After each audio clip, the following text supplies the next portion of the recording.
For the last 3 decades, one man more than any other has been the scourge of the orthodontic establishment. And he lives here, in this slightly unexpected castle in the depth of rural Sussex. His name is John Mew, and he's an experienced dentist. But he also had orthodontic treatment when he was young, and he's blunt about what it did to him. I'm a perfect example of why you shouldn't take teeth out. In Britain, the most common treatment for children with overcrowded and uneven teeth is to use fixed braces, often accompanied by extractions. Mew believes that's wrong. Instead, he argues for an alternative approach. And there is, he says, a way to compare the results. Here, for example, we have a pair of twins. Both of them had irregular teeth, but Quentin, the one below, was more severe. I treated him while Ben, his brother, with the milder problem, was treated by a traditional orthodontist. Although Ben and Quentin Creed are identical twins, their treatment wasn't. Like tens of thousands of other British children, Ben had 4 teeth extracted and the rest braced. Quentin, on the other hand, was treated by John Mew without extractions. Instead, he used a technique designed to expand his jaw to make room for the teeth. What's happened to their faces? Well, you can see that Ben's face is slightly flatter and slightly longer, whereas Quentin has more forward growth, which I think perhaps gives him the slightly better profile. Today, in their early 20s, the twins are happy that at least people can now tell them apart.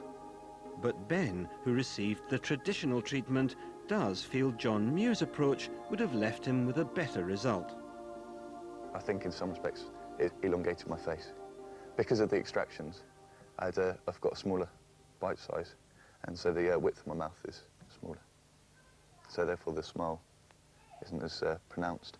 Well, there's a clear comparison between us as twins for the 2 different methods, and it's evident which method seems to work in favour of the orthodontistry method of Dr. Mew's. Really. All orthodontists and all dentists I talk to know that faces are from time to time damaged. They don't attempt to deny that, but I think they are worried that it might put patients off treatment. Mew's argument goes like this. A normal upper arch should look like this. It forms that way because the tongue rests in the area between the upper teeth. There, it counteracts the pressure of the cheeks, which would otherwise push the upper arch of the jaw in. But if a child sucks his thumb or breathes through his or her mouth for any reason, then the tongue drops from the top of the mouth and the upper arch can get pushed in. Nor is that the end of the process, according to Mew and the critics. They say the narrowed upper arch has a knock-on effect on the lower jaw, forcing it further back and down. And it's that, they say, which gives the appearance that front teeth stick out too far. The critics' treatment is based on changing the posture of the jaws and expanding them to fit the teeth.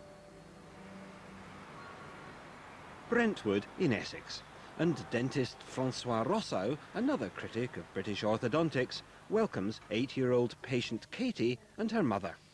Hi, Katie. Hello, Katie. Katie has a very common problem, uneven teeth which appear to stick out at the front. But, says Rossouw, Katie shows why you must look not just at the appearance of the teeth, but the jaw as a whole. I'll do this simple test. I'll just cover Katie's face there. I'll bring the paper down slowly, up to about there. And if you look at that, can you see anything wrong with her face? Does it look as if her top lip is sticking out too far? Her face looks absolutely fine, and her top lip is not sticking out. It looks exactly right. So that's not where the problem is then. If we look at her full face, see, that lower jaw is too far back. But the trouble is that traditional orthodontics would actually say, well, she's got sticking out teeth, it's crowded, so we'll take some out and move that back. That's what normally happens. The danger is if we pull the top teeth back, that will lock the lower jaw even further back. Another dentist to come out against the mainstream is Mike Fennell. And in his case, the evidence was very close to home, his son David. 10 years ago, on the advice of an orthodontist, he extracted 4 of David's teeth.